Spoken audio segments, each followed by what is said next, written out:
So இப்போ நீங்கள் கேட்கலாம், அப்போ இவங்களும் போயிருப்பாங்களே அவங்களும் போயிருப்பாங்களே அப்படின்னு சொல்லிட்டு. இப்போ நம்ம இந்த எஸ்ஏஆர் டிராஃப்டை எடுத்து வச்சு பார்த்தோம் அப்படின்னு சொன்னால் ரொம்ப ரொம்ப ஷாக்கிங்கான விஷயங்கள் இருக்கு. இவங்க பண்ணுற ஸ்கேலில் அவ்வளோ நிறைய பேரை கொண்டு வந்து அங்கே பண்ண வைக்க முடியாது. ஏன்னா அங்கே வந்து காங்கிரஸோட, டிஎம்கேவோட, விசிகேவோட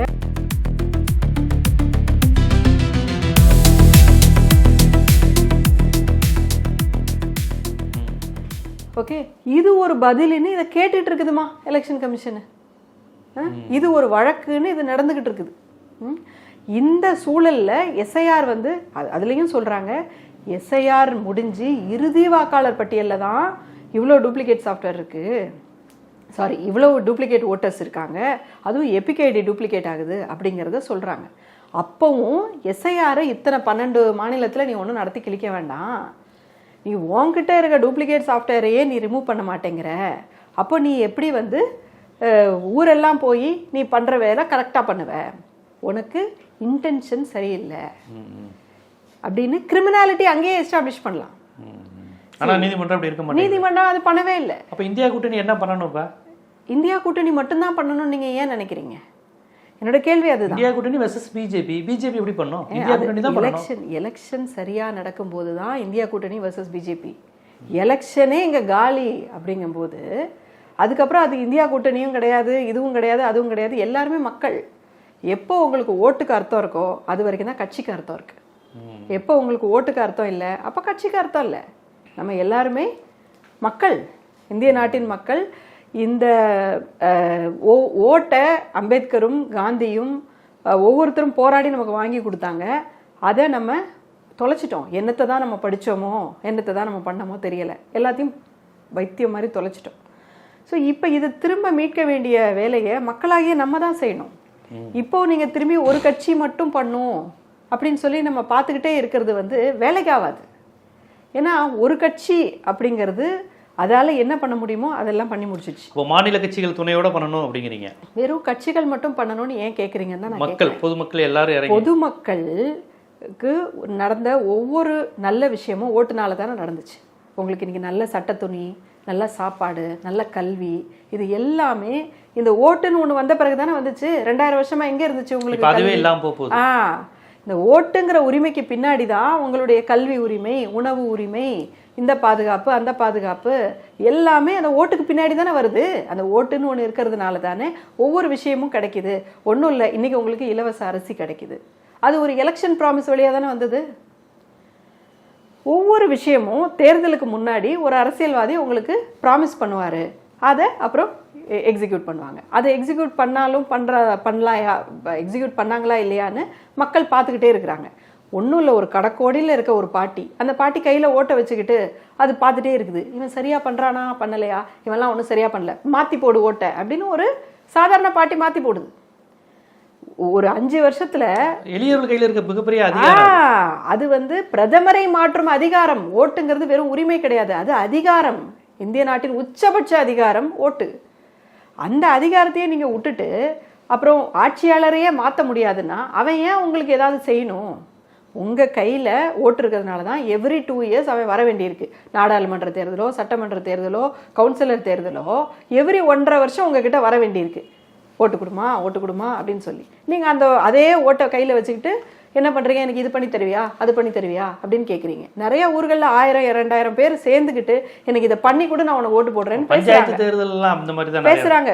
எம்எல்ஏ தேர்தலையே பேசியிருக்காங்க, நான் பண்ணி கொடுத்துட்றேன் அப்படின்னு சொல்லிட்டு அவங்க ரீஎலெக்ட் ஆகுறாங்க இல்லையா? இப்போ இதுவே இல்லைன்னா உங்களுக்கு பார்கெனிங் கெப்பாசிட்டியே இல்லையே சார். அப்போ நல்ல மனசோட யாராவது வந்தா உங்களுக்கு எதாவது நடக்கும், இல்லைன்னா எதுவுமே நடக்காது. உங்களுக்கு ஒண்ணுமே நடக்கலைன்னா என்னதான் பண்ண போறீங்க? ஸோ ஒரு இந்திய குடிமகனையும் நான் கேட்குறேன், உங்கள் லைஃப் ஃபுல்லாக நீங்கள் ஓட்டு போட்டீங்க, நீங்கள் பெற்ற பிள்ளைக்கு அந்த ஓட்டுங்கிறத கொடுக்க வேண்டாம்? அதுக்காக நீங்கள் எந்திரிச்சு நிற்க வேண்டாம்? தெருவில் ஒரு நடைப்பயணம் போங்க, ஒரு சோஷியல் மீடியாவில் ஒரு போஸ்ட் போடுங்க, ஏதோ ஒரு வாய்ஸ் பண்ணுங்க. இது கூட பண்ணலன்னா என்னத்துக்கு நம்ம படிச்சு? ஸோ மக்களோட இன்வால்மெண்ட் இல்லைன்னா இந்த பிரச்சனை தீரவே தீராது சார். கண்டிப்பாக அந்த ஓட்சோரி அப்படிங்கிறது ரொம்ப ஒரு மோசமான விஷயமா இருக்குது. ராகுல் காந்தி போன்றவர்கள் தொடர்ச்சியாக பண்ணுறாங்க. ஆனால் அதற்கு பிறகும் அவங்க எந்தெந்த வகையில் என்னென்ன பண்ண முடியுமோ மேனிப்புலேட் பண்ண முடியுமோ அதை பண்ணிக்கிட்டு இருக்கிறாங்க. இது சார் கட்சிகள் வெறும் ராகுல் காந்தி மட்டும் பண்ணிட்டு இருந்தா இது நடக்காது சார். மகாத்மா காந்தி நடந்தாருன்னா மகாத்மா காந்தி முன்னாலாம் நடக்கிறாரேன்னு எல்லாரும் வேடிக்கை பார்த்தில்ல. அந்த பக்கம் அங்கே நடந்தாங்கன்னா தெரு தெருவா இங்கே நடந்தாங்க, இந்தியா முழுக்க நடந்தாங்க. இங்கே யார் திருப்பூர் குமரன் காந்தி நடக்க சொல்லி நடந்தாங்களா? இவங்க பாட்டுக்கு நடந்தாங்க இல்லையா? இந்தியா முழுக்க நடந்ததுனால தான் காந்திக்கு மதிப்பு. அதே போல் இப்போவும் ராகுல் காந்தி நடக்கிறாங்க, காங்கிரஸில் நடக்கிறாங்க, எத்தனையோ மாநிலங்களில் நடைப்பயணம் போய்கிட்டே இருக்காங்க. கூட மக்கள் நடந்தால் அந்த மக்களுக்கு விடிவு வரும். இல்லைன்னா சுதந்திரத்துக்கு தகுதி இல்லாத மக்கள் அப்படின்னு தான் நம்மளை நாமே பிராண்ட் பண்ணிக்கணும். இப்போ தமிழ்நாட்டிலையும் நீங்கள் சொல்கிறபடி பார்த்தா பாஜக வெற்றி பெறதுக்கு எல்லா வேலையும் பார்த்துக்கிட்டு இருக்காங்கன்னு தான் பார்க்குறீங்க. கிட்டத்தட்ட 100% பிளான் பண்ணி முடிச்சிட்டாங்க. தொங்கு சட்டமன்ற மாதிரி வரதுக்கு பிளான் பண்ணுறாங்க. இல்லை 100% அவங்க தனி மெஜாரிட்டியில் பிஜேபி ஏடிஎம்கே ஆட்சி அமைக்கிறதுக்கான எல்லா வேலையும் பார்த்துட்டாங்க. ஓட்டு திருட்டு அவ்வளோ மோசமாக இருக்குது. ஸோ உங்களுடைய பூத்தை எடுத்து பார்த்தீங்கன்னா அந்த பூத்தில் அவ்வளோ பேர் பார்த்தீங்கன்னா ஒரு வீட்டில் ஒரு வாக்காளர்னு இருக்கிறாங்க, கும்பல் வாக்காளர்கள் இருக்கிறாங்க, அந்த வீட்டுக்கு சம்மந்தமே இல்லாத ஆட்கள் இருக்கிறாங்க, அந்த தெருவுக்கு சம்மந்தம் இல்லாத டோர் நம்பர்ஸ் அந்த தெரு பேரில் எழுதப்பட்டிருக்கு, உள்ள ஆன்லைனில் ஃப்ரீயாக இருக்குது. அதை எடுத்து பார்த்தாச்சுன்னா தெரிஞ்சுட்டு போகுது. கண்டிப்பாக ரொம்ப ஒரு அபாயகரமான விஷயம். உடனே கவனிக்க வேண்டிய ஒரு விஷயத்தை வந்து எச்சரிக்கையாக சொல்லியிருக்கீங்க. இதெல்லாம் நடக்குது, இதை மக்கள் எப்படி எடுத்துக்கணும், என்ன பண்ணணும். சராசரியாக நடக்கிற கூட்டணி அரசியல்லாம் கடந்து நம்ம நேரடியாக பாதிக்கக்கூடிய இந்த அரசியல் வாழ்நாள் முழுக்க பாதிக்கக்கூடிய ஒரு விஷயமா இருக்குது. இதை எப்படி எதிர்கொள்ளணும்? இது வாழ்நாள் முழுக்க மட்டும் கிடையாது சார். 2000 வருஷமாக கழிச்சு ஏதோ ஒரு காந்தி வந்தார், ஒரு அம்பேத்கர் வந்தார், நமக்கு ஏதோ ஒரு விடுதலை கிடைச்சிது. அடுத்த 2000 வருஷம் இது இதே மாதிரி போகிறதுக்கு வாய்ப்பு இருக்குது. ஏன்னா 12 மாநிலத்தில் எஸ்ஐஆர், இதில் 9 மாநிலம் ஏற்கனவே பிஜேபி ஆளும் மாநிலம், கேரளா, தமிழ்நாடு, வெஸ்ட் பெங்கால். இதில் எஸ்ஐஆர் வழியாக பிஜேபிக்கு ஆட்சி வந்துருச்சுன்னா, இந்தியா முழுக்க பிஜேபி ஆட்சி வந்துருச்சு அப்படின்னு சொன்னால் அதுக்கப்புறம் அவங்களுடைய கொடுமை பண்ணக்கூடிய தரம் வந்து ரொம்ப அதிகமாக இருக்கும்.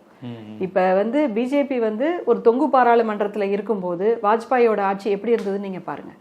நம்ம ஜெயலலிதாவுக்கு பயந்துக்கிட்டே இருந்தார், அதனால பெருசாக ஒன்றும் பிரச்சனை இல்லை, நமக்கு அது ஒரு ஒன் ஆஃப் த ஆட்சியாக நம்ம கடந்து போயிட்டோம். ஆனால் அதே மோடி தனி மெஜாரிட்டியில் வரும்போது என்ன ஆட்டம் அப்படின்னு நீங்கள் பார்க்கும்போது ப்ரூட்டல்ங்கிற வார்த்தையை யூஸ் பண்ணுற மாதிரியான ஒரு இது வந்துருச்சு. ஸோ நம்ம என்னடா பிஜேபி இப்படி நடந்துக்குது அப்படின்னு பார்க்குறோம்ல, இதே தான் சொல்கிறேன்.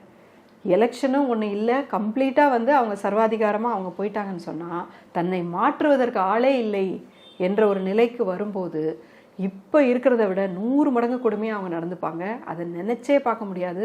நம்ம சாதாரண இந்திய குடிமக்கள்னால அது தாங்கவே முடியாது. நம்ம எல்லாருமே தெருவில் இறங்க வேண்டிய நேரம் வந்தாச்சு.